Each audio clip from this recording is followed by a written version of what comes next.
C'est une tradition à la RTI, Radio-Diffusion Télévision Ivoirienne. Ce premier lundi du mois, le drapeau ivoirien est honoré en présence du directeur général et de ses agents.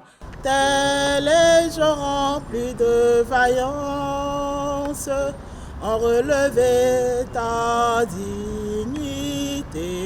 Le salut aux couleurs, cette cérémonie mensuelle initiée par le gouvernement vise à inculquer l'esprit du civisme aux Ivoiriens. Il est très bien de marquer ce rassemblement en interne autour de la nation, avec le symbole de la nation, le drapeau.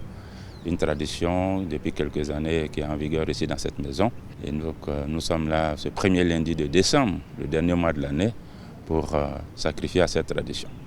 C'est un moment de rassemblement, c'est un moment également à chacun de se ressourcer aux valeurs fondatrices de la nation et au fait que nous sommes au service du pays et des populations. Le premier responsable de la Maison Bleue a saisi l'occasion pour inviter l'ensemble du personnel à participer à la cérémonie de salut aux couleurs qui se tient une seule fois dans le mois.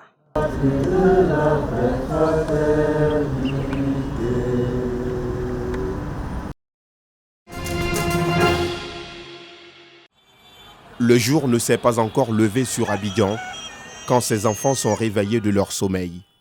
Au nombre de 7, ces enfants d'origine burkinabé ont été malicieusement amenés en Côte d'Ivoire et exploités par des individus véreux sur un site d'orpaillage clandestin.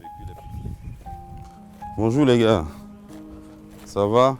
Latmel Alain Didier est le directeur de la protection de l'enfance au ministère de la Femme, de la Famille et de l'Enfant. C'est son département qui se charge de la traque des trafiquants et de la résocialisation des enfants. Notre mandat est de prendre soin d'eux et de veiller à ce qu'ils retrouvent leur famille. Alors depuis un moment, ces enfants sont avec nous.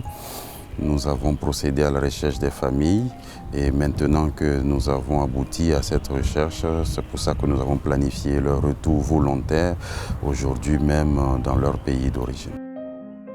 Venus pour dire au revoir à ces tout-petits qui regagnent le Burkina Faso, leur pays d'origine, Latmel Alain Didier nous explique le fonctionnement de ce trafic.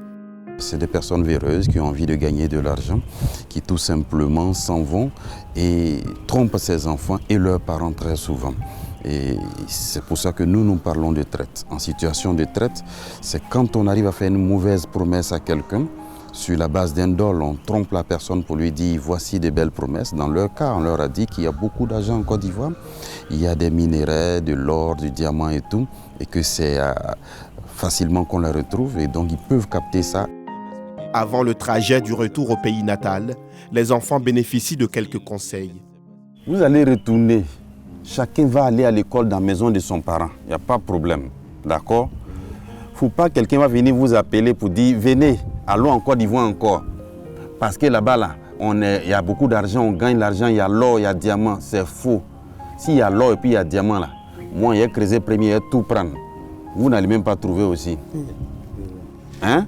Pourquoi depuis là, moi, je n'ai pas gagné ça?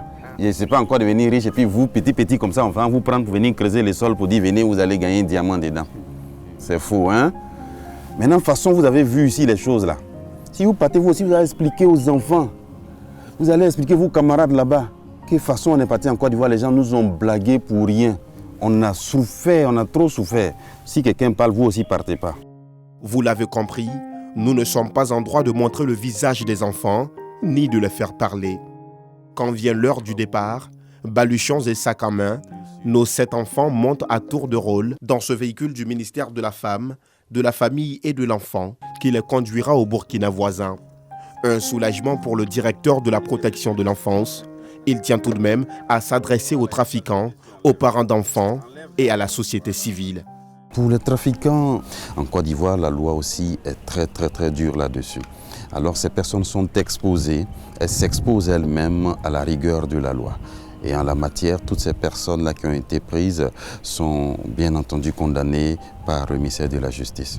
Pour les parents, il faut qu'ils arrivent à comprendre que l'éducation d'un enfant, c'est d'abord leur responsabilité. Protéger leurs enfants, c'est leur propre responsabilité.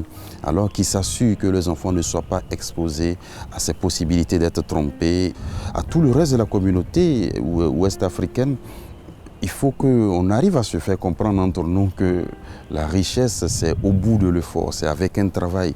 Et qu'il n'y a pas un espace dans lequel l'or traîne sur les routes, le diamant traîne et que c'est des professionnels qui font ce travail. Choisis ta place bien pour ne pas souffrir.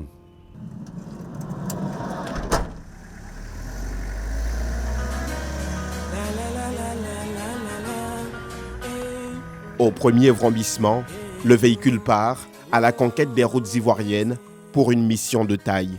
Renouer ses enfants avec le cocon familial et la scolarisation. En Côte d'Ivoire, la loi du 30 septembre 2010 interdit formellement la traite, l'exploitation et les pires formes de travail des enfants. Une loi dont les modalités sont précisées dans le décret numéro 2014-290 du 21 mai 2014. Herman Niagne, agent à la direction de la protection de l'enfance, est chargé d'accompagner les enfants au Burkina Faso. Ça me fait du bien, ça prouve que le travail que nous apportons est réel. Donc c'est avec joie, avec beaucoup d'allégresse que je suis dans ce véhicule en train de convoyer ces enfants. À quelques minutes de la frontière, la fatigue s'installe, les enfants s'endorment.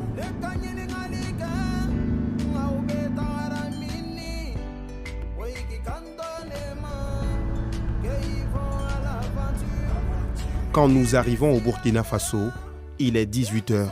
Une délégation composée du préfet de la région de Niangoloko et des responsables de l'association TON nous attendent. Okay. Soyez les bienvenus. Vous la traversée. L'association TON, cette organisation de la société civile burkinabé, lutte également contre la traite des enfants. C'est dans leurs locaux que dormiront les enfants cette nuit.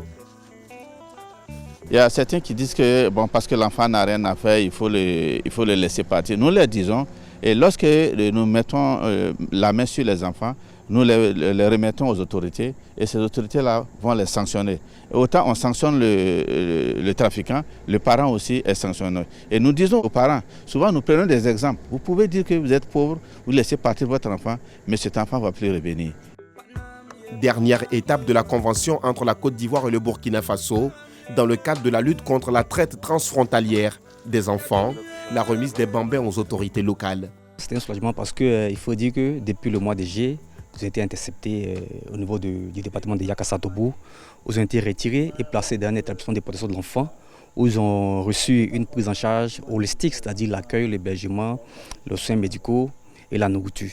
Donc, vu le temps qui passait là-bas, il faut dire que les enfants étaient fatigués, ils voulaient rentrer au pays parce qu'ils en avaient marre.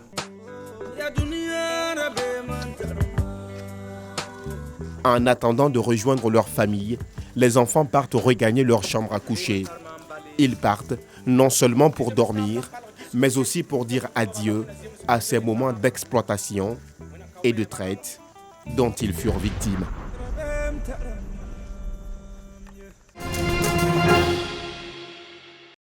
Viviane Djidji vient se faire dépister de l'hépatite à la place Inch'Allah de Koumassi, lieu transformé pour la circonstance. Après la sensibilisation qu'on a reçue par rapport à cette maladie qui nous était jusque-là méconnue, donc j'ai trouvé bon de venir faire mon dépistage pour connaître mon statut et puis savoir ce qu'il faut faire.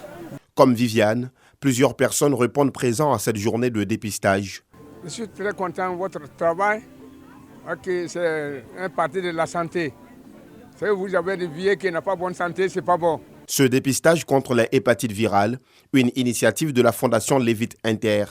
Elle bénéficie de l'appui du programme national de lutte contre les hépatites virales. Ce jour, nous sommes à l'étape de Koumassi, qui est une grosse activité de sensibilisation, mais également de dépistage de l'hépatite B. L'hépatite est une maladie du foie qui est source du cancer du foie et beaucoup de personnes l'ignorent. Les hépatites virales sont une triste réalité dans notre pays parce que ces virus posent un véritable problème de santé publique. Ces virus sont responsables de la cirrhose et du cancer du foie. Nous demandons à la population aussi de se faire dépister parce que c'est une maladie qui est silencieuse. De ne pas attendre d'être malade parce que quand on est malade, c'est déjà trop tard.